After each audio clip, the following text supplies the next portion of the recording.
बोलो रविदास भगवान की जय। ऐसे हुई मन गंगा तो खटौटी में गंगा दोहे की रचना। माघ पूर्णिमा को संत रविदास जयंती मनाई जाती है। माघ की पूर्णिमा के दिन ही महान संत रविदास जी का जन्म हुआ था। इस दिन संत रविदास जी की पूजा अर्चना की जाती है और शोभा यात्राएं निकाली जाती हैं। भजन कीर्तन कर संत रविदास को याद किया जाता है। रविदास जी को रैदास जी के नाम से भी जाना जाता है। इन्होंने अपनी जीविका के लिए पैतृक कार्य को अपनाया, लेकिन इनके मन में भगवान की भक्ति पूर्व जन्म के पुण्य से ऐसी रची बसी थी कि आजीविका को धन कमाने का साधन बनाने की बजाय संत सेवा का माध्यम बना लिया। संत स्वभाव के चलते पिता ने घर से बाहर संत और फकीर जो भी इनके द्वार पर आते उन्हें बिना पैसे लिए, बिना हाथों से बने जूते पहनाते। इनके इस स्वभाव के कारण घर का खर्च चलाना कठिन हो रहा था, इसलिए इनके पिता ने इन्हें घर से बाहर अलग रहने के लिए जमीन दे दिया।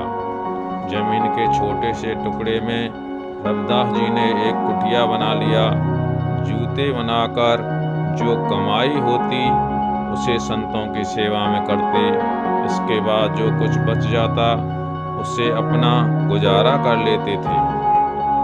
सुपारी रविदास जी द्वारा दिया गया सुपारी अपने हाथ में ले लिया। गंगा मैया ने एक सोने का कंगन ब्राह्मण को दिया और कहा कि इसे लेकर जाओ, रविदास जी को दे देना। मन गंगा तो खटौटी में चंगा भाव विभोर होकर रविदास जी के पास आया और बोला कि आज तक गंगा मैया की पूजा मैंने की, लेकिन गंगा मैया के दर्शन कभी प्राप्त नहीं हुए। लेकिन आपकी भक्ति का प्रताप ऐसा है कि गंगा मैया ने स्वयं प्रकट होकर आपकी दी हुई सुपारी को स्वीकार किया और आपको सोने का कंगन दिया है।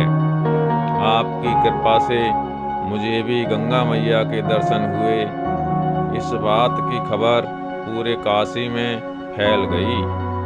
रविदास जी के विरोधियों ने इसे पाखंड बताया और कहा कि अगर रविदास जी सच्चे भक्त हैं तो दूसरा कंगन लाकर दिखाएं। विरोधियों के कटु वचन को सुनकर रविदास जी भक्ति में लीन होकर भजन गाने लगे। रविदास जी चमड़ा साफ करने के लिए एक बर्तन में जल भरकर रखते थे। इस बर्तन में रखे जल से गंगा मैया प्रकट हुई और दूसरा कंगन रविदास जी को भेंट किया। रविदास जी के विरोधियों का सिर नीचे हुआ और संत रविदास जी को जय जयकार होने लगा। इसी समय से यह दोहा प्रसिद्ध हो गया, मन चंगा तो खटौटी में गंगा। बोलो रविदास भगवान की जय। संत समाज की